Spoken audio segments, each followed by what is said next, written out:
In general, when you're working on a project, you don't want to use the same clip twice or use the same parts of a clip twice. There are exceptions, of course, but the general rule is that you don't want to have duplicate clips or frames inside your project. And Premiere Pro has this neat little feature that shows you when you've duplicated a clip or duplicated part of a clip in your project. To follow along, go to Working Files, go to Projects, and go on down to Dupe Frame Detection. I set up this project with 11 clips, and there's a reason for that that'll become apparent in just a moment. These are 11 different clips. They're sort of similar, but they're different. Let me turn off the audio there so you can see them without that noise distracting you.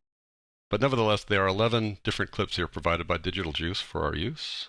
And what I want to do now is set up the timeline such that if I duplicate one of these clips or parts of a clip, I'll get a visual indication that that's happened. And it's very easy to do that. Just go up here to this Timeline Display Settings button, click on it, and then click on Show Duplicate Frame Markers. What's going to happen now is if I duplicate a clip or part of a clip, a little colored line will show up at the bottom of the clip here indicating that that's happened. Let me show you what I mean. I'm going to take this clip here, click on it, do Control or Command C to copy it, put my current time indicator at the end by pressing the End key, and now pressing Control or Command V to paste it, and notice what happens. I've put a duplicate clip there, and I get this little blue bar there indicating that I have two duplicated clips. Let me zoom in on this a bit so you can see that. It's called Time-Lapse 2, and you see that it's a duplicate clip. But now I'm going to trim away the beginning of this one using the Ripple Edit tool. Trim away the beginning here.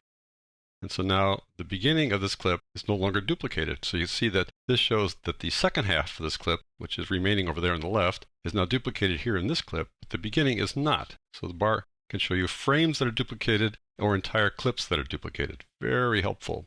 Now I'll show you why I put 11 clips here, and that's because there are different colors, but you run out of colors after 10, and you start rotating the colors back again. I'll just show you the entire sequence there.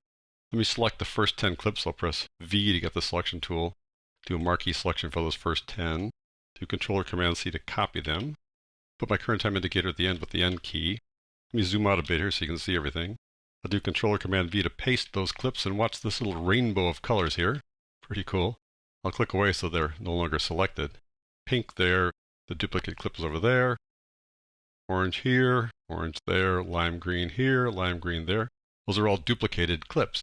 You see when we get to this 10th one here, we've got 9 here plus this 10th one that we did originally. You start duplicating the color. So you run out of colors after 10.